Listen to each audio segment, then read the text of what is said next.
Hi friend, আজকে আমরা একটি নতুন ভিডিও নিয়ে আপনাদের কাছে উপস্থিত হয়েছি। তো আজকে ভিডিওটিতে যে বিষয় নিয়ে আলোচনা করব সেটা হলো, আপনার কাছে যদি কোনো অ্যামাজন পে গিফট অথবা ফেভিকলের গিফট থাকে অথবা আপনার হ্যাটিজের গিফট কুপন থাকে, তাহলে আপনি সেই গিফট কুপনটিকে কিভাবে অ্যামাজনের মাধ্যমে আপনি সেটা ওয়ালেটে নিতে পারবেন। তো সেই বিষয় নিয়ে আজকে আমরা আলোচনা করব। তো সর্বপ্রথম আমরা অ্যামাজন যে অ্যাপটি আছে, অ্যাপটি ওপেন করে নেব।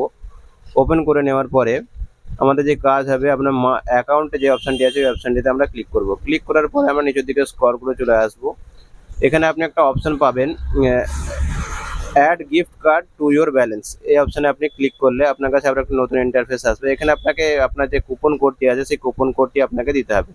তো আপনি কোন কুপন কোডটা দেবেন, আমরা এখানে দেখুন একটা স্ক্রিনশট সাইডে দিয়েছি, যেখানে আপনার ভাউচার, এখানে 3-4টে অপশান আছে, আপনি এখানে কোনটা দেবেন। তো এখানে ভাউচার নাম্বার আছে, ভাউচার পিন আছে, আর আপনার রিডিম ডেট আছে। তো এই ভাউচারটি আপনার 500 টাকার ভাউচার। তো আমরা এখানে যে কোডটি দেবো সেটা হচ্ছে ভাউচারের যে পিন, যে জায়গাটা লেখা আছে সেই পিনের সোজাসুজি যে ক্যাপিটাল অক্ষরে এবং অ্যালফাবেটে লেখা আছে সেই সম্পূর্ণ লেখাটাকে আপনার এখানে টাইপ করে দিতে হবে। টাইপ করার পরে অ্যাড টু গিফট কার্ড ব্যালেন্সে মানে ক্লিক করতে হবে। ক্লিক করার সঙ্গে সঙ্গে দেখুন আপনার ওয়ালেটে 500 টাকা অ্যাড হয়ে যাবে। দেখুন আমাদের 500 টাকা গিফট ক্রেডিট হয়ে গেছে, 500 টাকা। এরপরে আমরা এবার এটা কোথা থেকে চেক করবো যে আমাদের ব্যালেন্সটি আমাদের ওয়ালেটে অ্যাড হয়েছে কিনা। তার জন্য আমরা ব্যাক করে নেবো, আবার একবার নতুন করে আমরা অ্যামাজনের হোম পেজে চলে যাব। হোম পেজে চলে আসার পরে আমরা দেখুন এখানে অ্যামাজন পে যে অপশানটি আছে, অ্যামাজন পে অপশানে ক্লিক করলে দেখুন আপনার উপরের দিকে আপনার অ্যামাজন পে ব্যালেন্স 500 টাকা দেখাচ্ছে।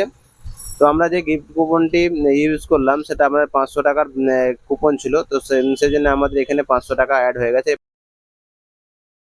তো আপনি এভাবে খুব সহজে আপনার অ্যামাজন থেকে আপনার ফেভিকল, হ্যাটিজ বা অন্যান্য যে কোনো পয়েন্ট আপনি রিডিম করতে পারবেন। তো আশা করি বন্ধুরা সমস্ত তথ্য দিয়ে আমরা সাহায্য করতে পারি। যদি ভিডিওটি ভালো লাগে তাহলে লাইক এবং শেয়ার করবেন। ধন্যবাদ।